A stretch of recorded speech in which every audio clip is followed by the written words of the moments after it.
ये गाड़ी में डाल देना भैया। आज कन्नौज का दौरा आपका, देखिए भैया आज कन्नौज का दौरा। भाई प्लीज यार।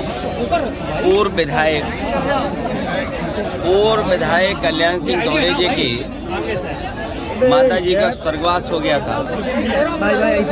आज उनके परिवार में कार्यक्रम था, उस कार्यक्रम में शामिल होने आया था। इस दुख की घड़ी में और जो कार्यक्रम माता जी के ना रहने पर संपन्न हो रहा है, उस कार्यक्रम में मैं शामिल होने आया था।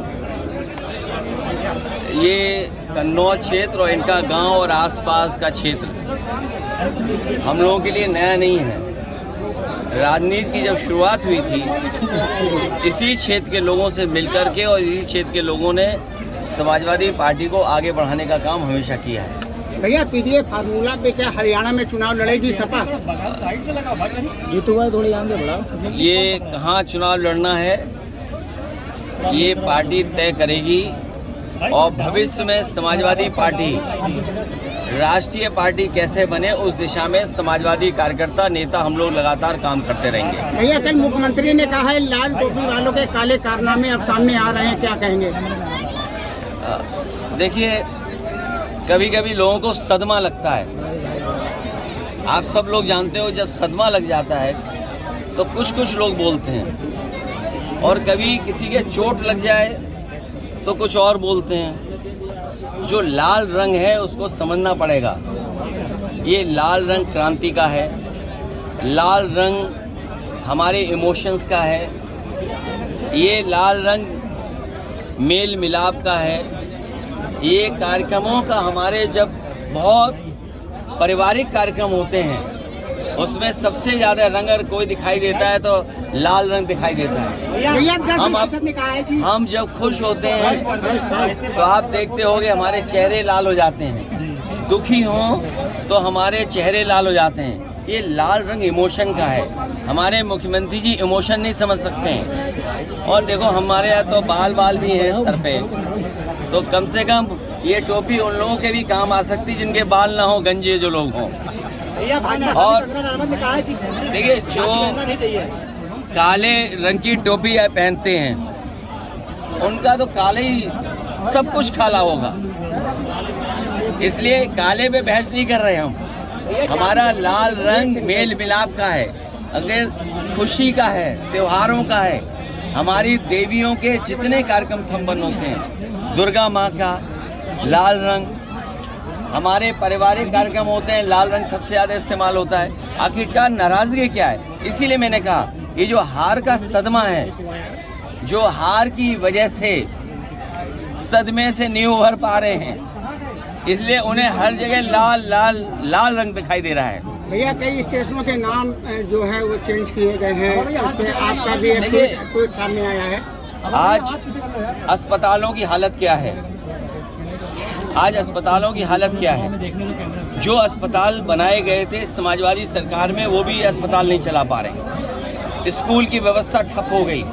बच्चों को जो फल मिलते थे वो नहीं मिल पा रहे हैं। खाना जो स्वादिष्ट मिलना चाहिए वो नहीं मिल पा रहा है। ड्रेस नहीं, कपड़े नहीं, उनके पास पढ़ाई के लिए कोई इंतज़ाम नहीं। और जो महंगाई बढ़ गई है, इन्हें लाल रंग याद आ रहा है, लेकिन जो महंगाई बढ़ गई उसका याद नहीं आ रहा है इनको। जो बेरोजगारी फैली उसके बारे में नहीं बोलेंगे। तो ये तमाम सवाल हैं जिन सवालों का सरकार के पास जवाब नहीं। और ये कन्नौज के लोग क्यों भूल जाते हो? इसी जिले में एक बेटी को बताओ पिता क्या चाहता था। इसी जिले में क्या एक बेटी को नहीं लटका दिया गया, जान नहीं चली गई उसकी? कोई चर्चा कर रहा है उसके बारे में? और बगल का जिला है, दो लोगों की जान गई, कि हत्या की गई, कि आत्महत्या कर ली। सरकार के पास क्या जवाब है? सरकार के पास कोई जवाब हो तो बताए सरकार। और यहाँ पर इसी जिले में क्या बेटी को एक फांसी पर नहीं लटका दिया गया? उसके परिवार वाले क्या संतुष्ट हैं उससे, जांच से? और केवल यही नहीं, 2 जिले नहीं, पूरे उत्तर प्रदेश में देख लो, हर दिन घटना हो रही है बेटी के ऊपर। छोटी छोटी बालिकाएं हैं, उनके साथ घटनाएं हो रही हैं। सरकार क्या कर रही है आखिरकार? सरकार इसीलिए जानबूझ करके इधर उधर वाली बात कर रही है क्योंकि वो सरकार की जिम्मेदारी है कि सुरक्षित हमारी माताएं बहनें रहें। कोई दिन नहीं जा रहा जिस दिन चेन स्नैचिंग नहीं हो रही हो। सीसीटीवी में हम लोग देख रहे हैं, लगातार वो घटनाएं मिल रही हैं, सूचनाएं मिल रही हैं। आप देखिए पूरे उत्तर प्रदेश में जो हमारे व्यापारी हैं उनके यहाँ लूट हो रही। सुल्तानपुर में करोड़ों रुपए की लूट हो गई। सरकार क्या सो रही थी? सोचिए आप, दिन दहाड़े लूट हो गई। सीसीटीवी में कैद है, हर कैमरे पे चल रहा है, हर न्यूज़ चैनल पे चल रहा है। और उसके बाद ऐसा ही नहीं कि घटना और नहीं हुई है उत्तर प्रदेश में, और जिलों से भी खबरें आ रही हैं कि जहां पर घटना इस तरह की लूट की हुई हैं। तो सरकार क्या सो रही है? क्या कर रही है सरकार? अयोध्या में सर्किट रेट से जमीन बढ़ाने का प्रस्ताव। देखिए, गरीबों से जब जमीन ले ली गई, जब गरीब ये मांग कर रहा था कि वहां पर सर्किट रेट बढ़ा करके 4 गुना और 6 गुना मुआवजा दिया जाए, तो सरकार ने वहाँ का ना सर्किट रेट बढ़ाया, ना किसानों को मुआवजा देने के लिए वो इंतज़ाम नहीं किया।